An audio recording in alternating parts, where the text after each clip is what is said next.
2, this is continuing where level 1 left off. So what you'll do is you'll jump in the elevator once you meet quota. At the top of my right screen, you'll see I have 1,000 out of 1,000. Like I was saying, you can get more credits, but if you choose to just leave when you have enough, that's all right too.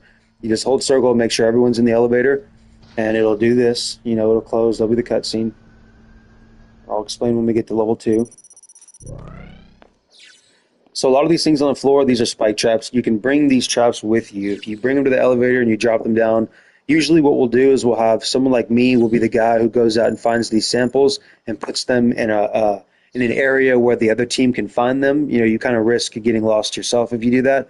But I kind of put them in an area where they can find them, and my brother will be the guy who goes out and grabs the loot from different rooms, and he'll train them back into this room. And then eventually at some point you'll see this whole elevator floor just decked out with all kinds of loot. Like here's a lantern with like lanterns and mugs and cups and, you know, lockpicks and even flashbangs and grenades. There's flashbangs and grenades in this game. But here we go. So level 2 is a little bit more difficult. The map's a little bit bigger. Nothing crazy. I don't think you need to worry about anything unless you're new to the game. You don't understand anything at all. Then you really don't need to worry about anything until you probably get to level 4. Okay.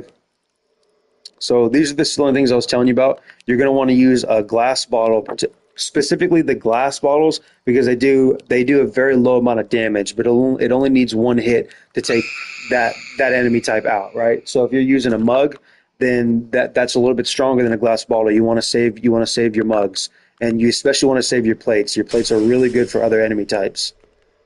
Let's see. Let me grab a flashlight real quick. Turn the flashlight on.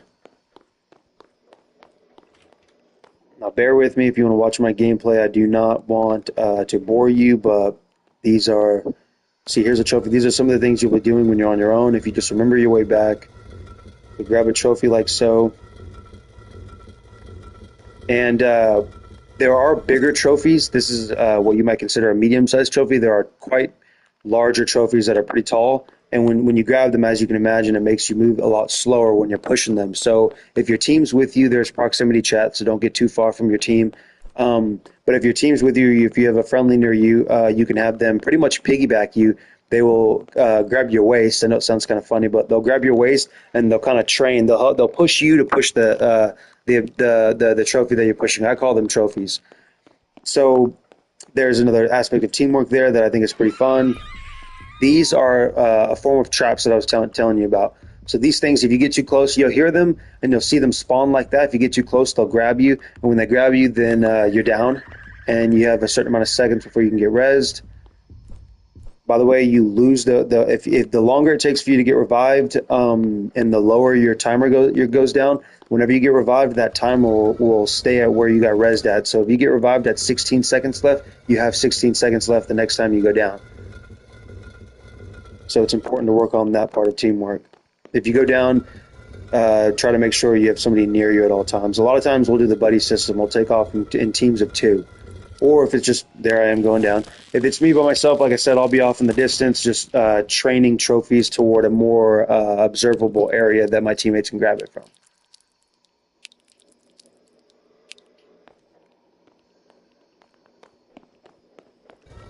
So what I'm going to try to do here is that's pretty much the gist of level 2, is that there's different enemy types.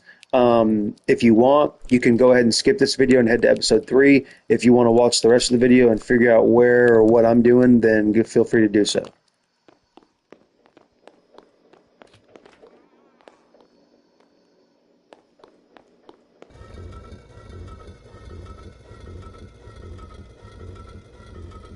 Now, I don't have a computer or any means to edit this video, so all the most important information that I have, I'll try to spit out in the beginning of the video, and then in the end of the video, you can watch me play and get a feel for what each level's like.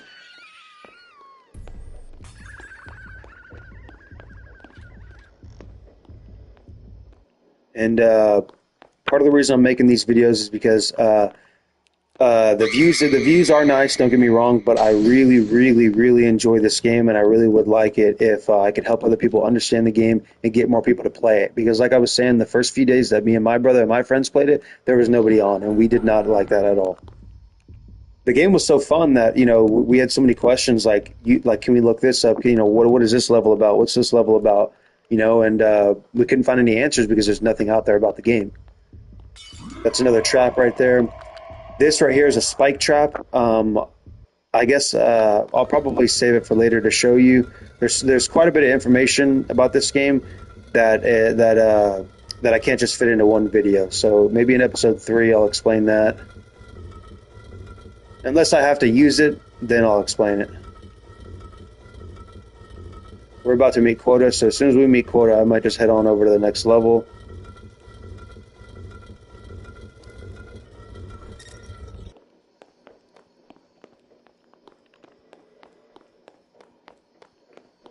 The issue here with this is I don't want to get lost because I'm by myself. Since I'm by myself, if I get lost, the only way back is if I find it by myself. A lot of times when you're alone, you may find your way back because you run into a teammate or you hear them through the wall via proximity chat. If they're too far, then you can't hear them via proximity chat. These are lock picks right here. They used it for picking doors and stuff. You'll find a door. This door might be locked right here. Yep. So you'll pick up a lock pick like this, and some lock picks won't work.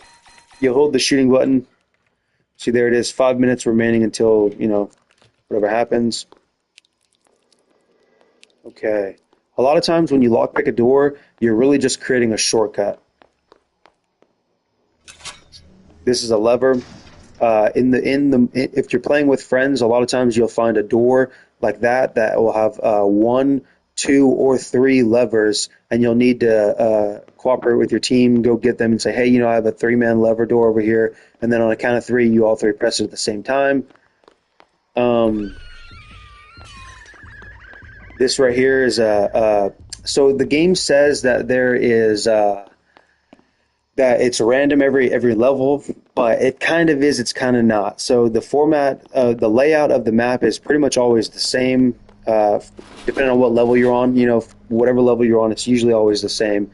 Like right here in this room, when we open that door, it'll give you a little bit of loot, and then ahead of you is 2 nurses, and you'll see here in a second. Here's 1 and here's 2. So you take them out while you're here at this point, and then at the end of the hall, there's more trophies for you to grab, or you can leave them and just keep going. I'm going to show you what's at the end of the hall, but I'm not going to go all the way myself and grab it because I'm ready to leave. So usually there'll be another 2-man door here. You open this. This is another trophy. And there's more. There's a whole lot of more crap back here to go find. You can open all this stuff. I've been to the ends of this part of the map, so I'm kind of just showing you guys right now. And it goes a lot further. You can go further. It depends on what level you are, but level 2, it can go pretty far. It can go far enough that you'll be scared enough to be on your own. I don't really want to get lost on my own right now. I'd like to end the video and be on part 3. So we're going to go ahead and take this. And the nurses, they can wake up. All you do is you're knocking them out temporarily when you throw these at them. The plates do the most damage. The cups do, you'll see like the mug here is green. If you look at it at the top left, the square that it's in is green. This one's blue, and these are the traps right here. The traps, you'll throw them down right in front of them like that, a spike trap, and they have to walk over it, right, because they're walking toward you. So you throw it in front of them on the floor, and when they walk over it, they get hit, and you'll hear them scream, and then you'll hear a certain type of scream that will be the specific scream they make when they're going down, when they're getting knocked out for, however long.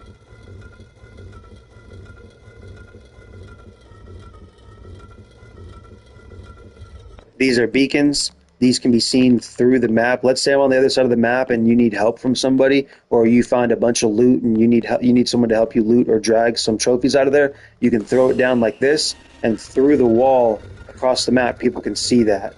I'll go ahead and show you. Say I'm across the map, you can see that beacon through the wall. If we were way over there through the wall, we could see that through the wall and know that somebody either needs help or needs help. You would use that for needing help, right? Here we go. I'm going to go ahead and end the episode and start part 3.